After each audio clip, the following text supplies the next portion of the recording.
अस्सलाम वालेकुम दोस्त, कहिड़ा हाल आहिनि? ख़ुशि आहियो? आऊं आहियां मुंहिंजो दोस्त वज़ीर अहमद आहियो। दोस्तों अॼु असीं आहियूं सखर वारी पुल ते। हो जमाल हो, हीअ सखर एंट्रेंस आहे सखर पुल जो, जेके लैंसडाउन पुल चवंदा आहिनि। क़दीमी पुल आहे हीअ, सखर ऐं रोड़ी खे मिलाइण वारी पुल आहे, लोहे जी ठहियलु आहे। ऐं जंहिं हिन खे ईजाद कयो, ॿुधण में आयो आहे त उन हिन जी चाबी बि गुम करे छॾी, जे हिन खे कोई खोले न। दोस्तों हीअ जेको रस्तो आहे न, हीअ हिन जो अंदरियों रस्तो आहे जेको असां हलूं था।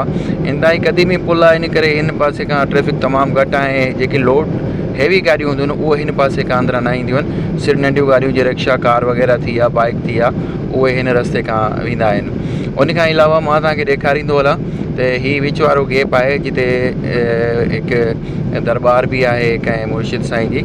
तो इन करे हिन खे जेको आहे पीर सदरुद्दीन शाह जी मेरे ख़्याल में बाज़ार आहे, उहा हिन लेफ्ट हैंड ते पए थी।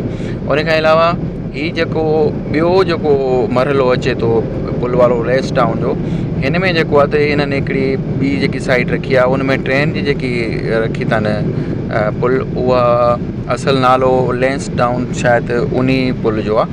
ऐं हो जमालो जेको हुयो, उन हितां पहिरीं ट्रेन गुज़ारी हुई जमाले जे नाले सां। ऐं जेको तव्हां ॿुधो हूंदो, जमालो तमामु मशहूरु आहे। हो जमालो उन जी हिस्ट्री बि हिन रोड़ी वारी ऐं सखर वारी पुल सां वाबस्ता थियलु आहे। उन खां अलावा तव्हांखे ॾेखारींदा हलूं त अहिड़ो ख़ूबसूरत पुल ऐं हिन जो बहितरीनु रस्तो। जॾहिं ॿियूं पुलूं न ठहियलु हुयूं, तॾहिं हीअ वाहिद पुल हुई जेका सखर ऐं रोड़ी खे मिलाइण वारी हीअ पुल हुई। उन खां अलावा हिन पुल ते काफ़ी मरमत बि कई वई आहे। अञा ताईं बि हिन जो काफ़ी बजट अहिड़ो ईंदो आहे जेको हिन खे मतिलबु सेटिंग करे हिन जे उन जे लाइ। हीअ जेकी ॾिसो था सिल्वर कलर में जेके पुल तव्हांखे नज़र आई, गाॾी में वेई मां ॾेखारे कोन थो सघां, हीअ दरिया जो हिसो आहे। हीअ हिन पासे खां जेको राइट हैंड जेकी सिल्वर कलर में पुल आहे, इन में ई जेको आहे त इन जी चाबी चवंदा आहिनि, इहो खुलंदी आहे, लेकिन हेठि हिन जो तालो लॻल आहे। उन जी चाबी दरिया में उछलाई वई हुई ताकी कॾहिं बि कोई खोले ऐं हिन खे कोई हरकत न करे। इन करे गवर्नमेंट उहा चाबी गुम करे छॾी हुई।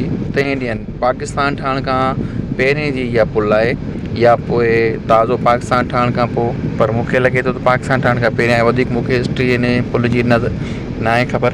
अगरि हुजे त मां इंशाल्लाह तव्हांखे ज़रूरु शेयर कयां। हे गुज़रियुमि पिए रस्ते खां, मां चयो दोस्तनि सां शेयर कंदो हलां।